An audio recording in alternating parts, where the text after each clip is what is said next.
unselfishly died on Calvary. Oh, how you gave your life for me. Bruised, scorned, crowned your head with This whole sharing and discussing just reminds me of so much and so many things that I too have forgotten. And just sharing this with everyone really does remove all the rubbish of what may be and get clarity on what is and also what ought to be. And for me, 33 years later, what does that mean? Well, I just can't start at 33 years. I think that's a culmination of all the other years, the formidable years, the embryonal years. I don't think, I know that I'm not the same person that I was 33 years ago. Some good, some bad, you know. But I'm not that same person. Walked in here at 24 years old, pastoring a church, single at that time. And my first interim year was very crucial. I had an opportunity to sit back and observe how Sharon was back then, back in 83, 82, and 83. Just those 2 years, 1 year as an interim, the other year as the pastor, was very challenging, extremely challenging. Dealing with people that have pain from previous years before I got there. The circumstances and how I got there was not very, admirable because of what previously took place before I got there. So you have all of those dynamics, and then me coming into the pastorate young with my issues. So you've got hurt people doing hurtful things, not only to one another, but to me as well. And I got to a point where, I think it was my second or third year, where I was in the very beginning of these 33 years. I was like, okay, Lord, I don't have to do this. I really don't. Neither do I have to put up with this. My arrogance and what I thought back then was viable and reasonable. And that was a turning point for me. At 59th Street, the ones in the church came out of my office, got on the altar, went down front, one of the deacon's chair. I turned around and knelt and began to plead my case before God, for lack of better terms, of why I don't have to do this and how I can go back doing what I was doing evangelistically. I even threw in there, I can go back and be a mechanic that I went to school for. And all of that. And at the end of that prayer, I'm not a spooky guy, I need to say that. But I know the voice of the Lord, and I know when the Spirit of God was prompting me, was speaking to me. And the Lord came back at me. I'm very pragmatic, as you know. I like practical things. I'm conceptual in my learning. I just understand concepts and principles, that kind of thing. And so the pragmatic illustration that God gave me was, how long did it take for me to get you to where you are? And I began to tell him, 5, 6 years or so. And he said, did I not put up with all of your struggles, sinful struggles, all of your laying aside the sins and weights that easily beset you? Was I not merciful towards you? Was I not gracious towards you? Was I not patient toward you? Did I reveal to everybody else your stuff that you know and I know that you were wrestling with and struggling with? And why is it that I can make you a recipient of my grace, my mercy, my patience, my understanding, and you won't be an extension of it to my people? Oh man, that was another breaking point. Humiliation, humbling, convicting, challenging.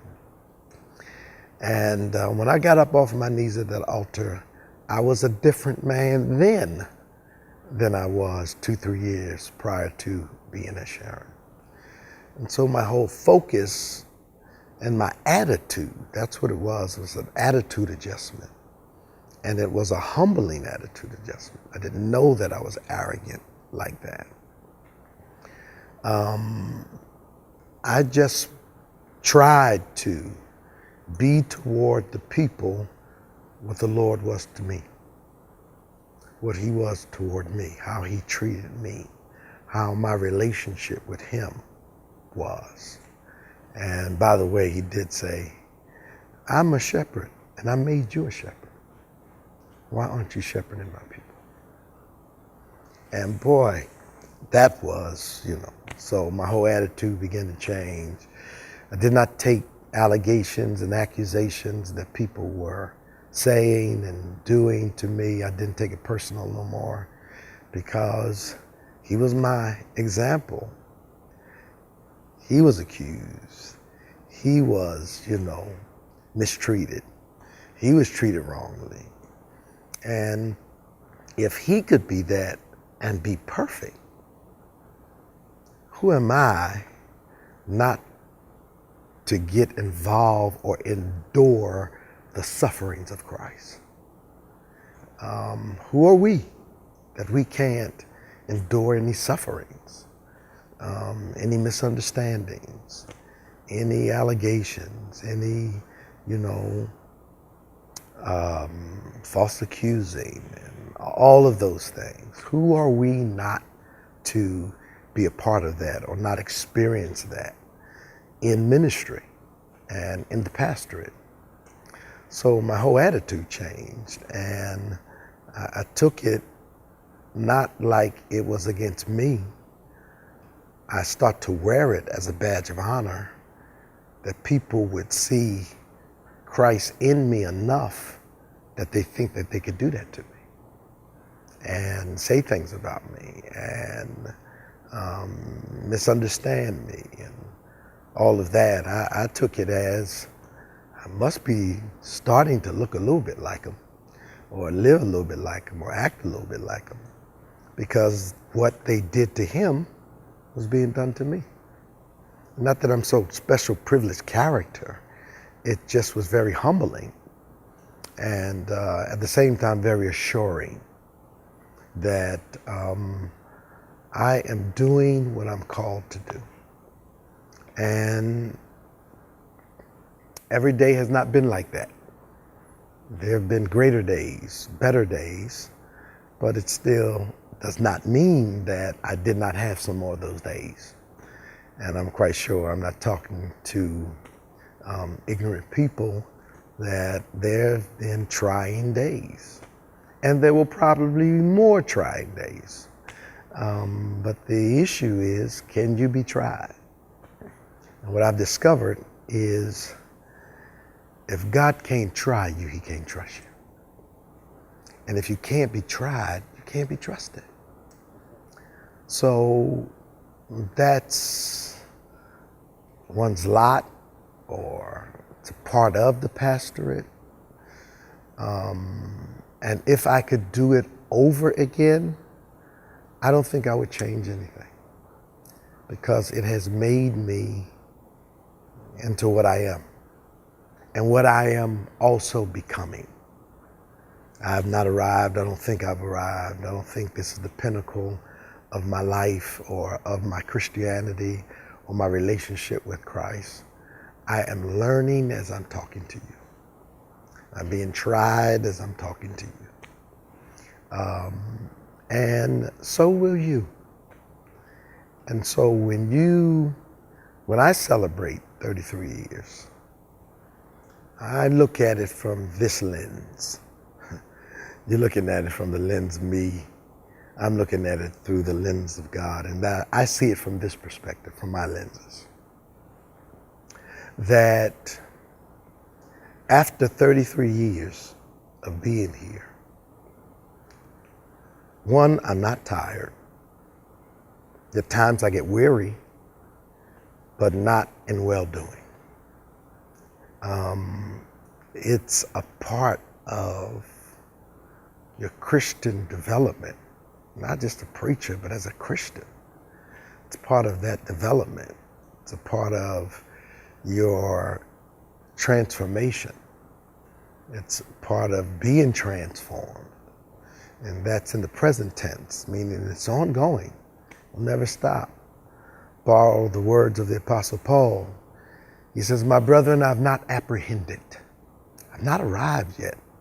Even though I've done all these things, accomplished all these things, I've not arrived yet. It's one thing I do. I forget those things which are behind, and I press forward to those things which are before. So I'm in pressing mode. I'm still pressing. I'm still evolving. I'm still becoming. I am not a perfect Christian, perfect preacher, perfect pastor.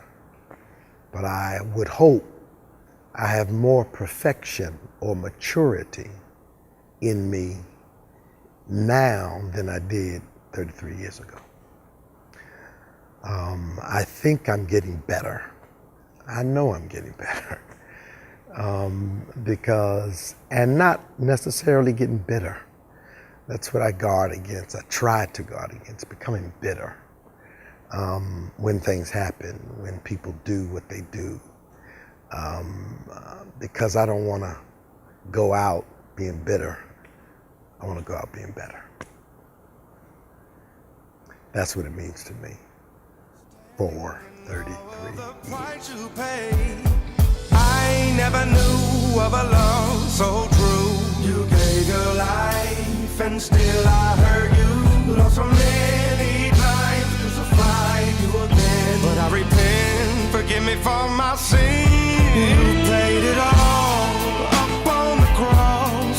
You bled and died, 'cause I was lost. So here I am, surrendering all.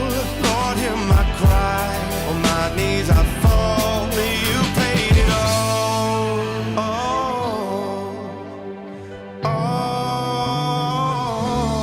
You paid it all.